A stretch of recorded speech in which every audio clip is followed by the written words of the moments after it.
Catherine Bernardo, may gustong patunayan. Halos lumuha na ang dibdib.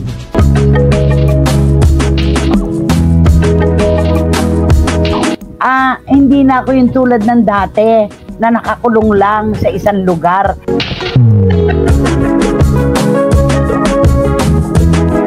Sabi ni Tita Nene Olanday, pinaparamdam lang ni Catherine na iba na siya ngayon. May karapatan naman siyang magpa-sexy at napakaganda niya at hindi siya masagwa.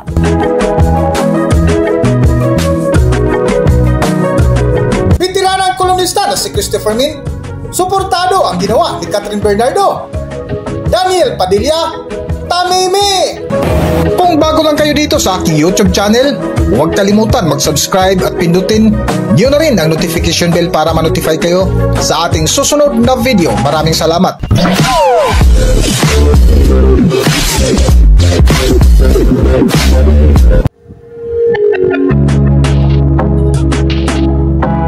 Welcome back to Philippine Celebrity Broadcast. Mainit pa rin na pinag-uusapan sa mundo ng social media, particular sa Philippine celebrity ang kapamilya actress na si Catherine Bernardo. Sa panghapong programa nga, nagbitiraan ng kolumnista na si Christopher Min ay isa ito sa kanilang pinag-uusapan na kung saan ibinahagi nila ang napansin ng ilang netizens ukol sa mga siksing litrato na ikinalat ni Catherine Bernardo sa kanyang social media account. Alam mo yung laging pinapansin ng marami nating kababayan, yung panibagong OOTD lagi nitong si Catherine Bernardo. Diba halos yung cleavage nga niya, nakikita na, nagpapakita na siya ng skin, ika natin, diba? Pero alam mo, ang babae kasi, nagkakaroon talaga ng panahon na gusto niyang may patunayan siya, diba? Yes, oo. Eto na ako ngayon, parang ganon, diba? Totoo, Nay. Oo. Hindi na ako yung tulad ng dati na nakakulong lang sa isang lugar at yun lang ang kaya ko ipakita, di ba? Totoo. Ayan yung parang Catherine Bernardo na mahinihin ako noon. Pero ngayon hindi na. Loud na ako ngayon. Ganon. Pero hindi naman siya yung mahinihin noon tapos nagpapakawala ngayon. Hindi. Ay, hindi naman yun. Sa mga pananamit lang. Pananamit lang. At saka siguro dahil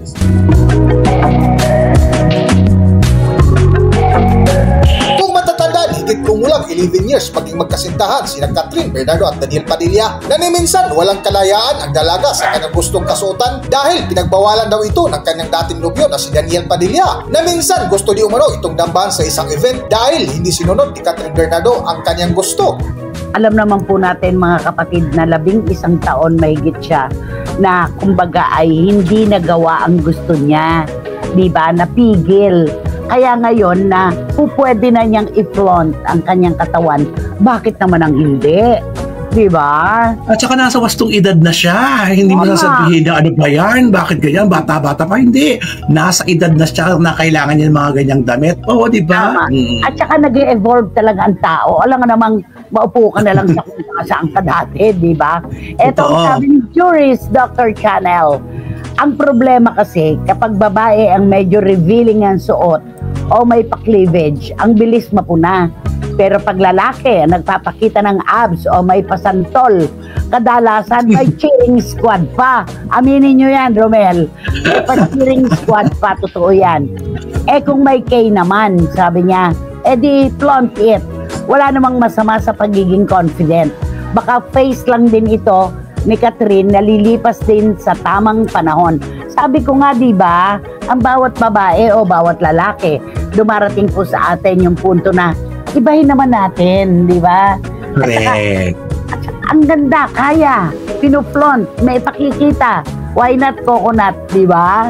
Oo, at saka stages yan dalaginding, alam mo yon, adult. Eto na siya, nasa adult period na siya ng kanyang buhay. Kaya dapat, kailan niya pagagawin yan kapag hindi may nagkaedad na siya, hindi na magandang tignan. Yes, diba? Sabi ni si Karagay, talagang iba na si Catherine. In fairness, medyo finesse naman ang pagpapasexy niya. At saka 29 na siya, di naman na siya neneng. Kung may K naman, why not, diba Kat? Diba, Mayor? Oh, sabi ni Boy si Karagay, di ba raw Mayor Mark? At sabi ni Lulu, si Lulu naka-live, di ba? Sa dulo nga ng kwentuhan ni Nanay Christopher Min ay ibinahagi nila ang nakakatuwa na komento ng kanilang viewers na kung saan suportado nila ang nais gawin ni Catherine Bernardo na kahit si Nanay Christopher Min ay solido din ang suporta para kay Catherine. Para sa buong detalye ng kwento, narito ating panoorin ang video. Etong sabi niya, Nay, siguro po parang nasabik si Catherine na mag-change ng image dahil matagal pong naitago ang kanyang kagandahan.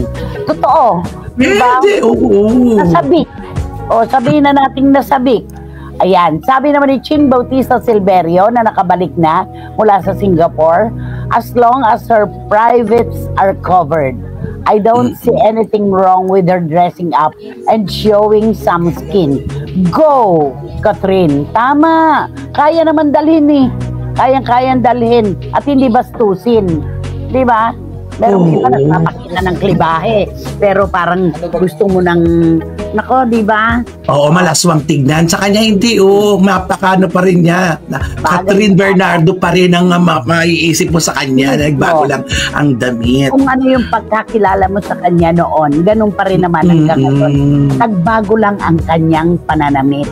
Alam nga namang sabi ko nga, maupo ka na lang sa isang sulok.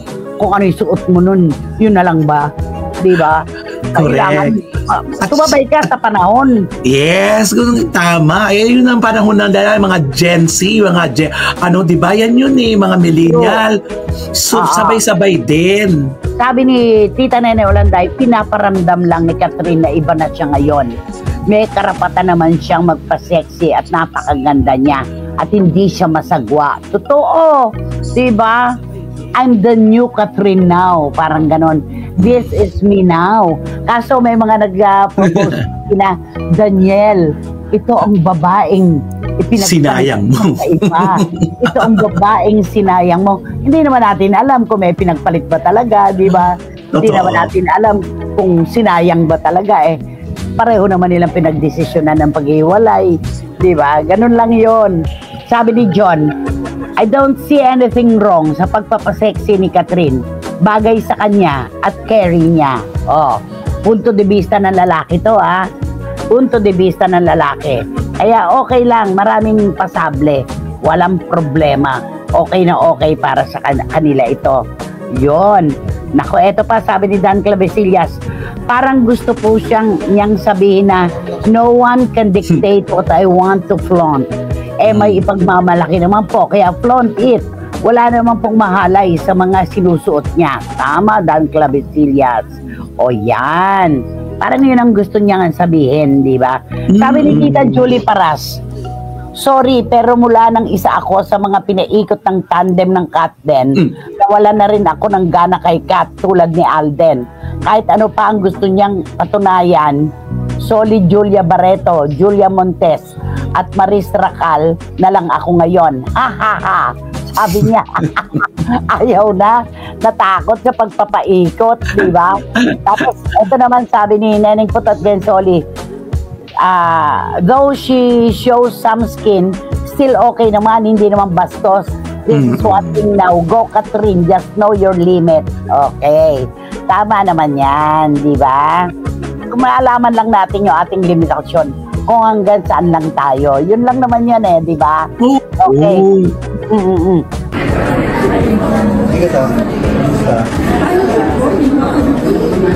Gina.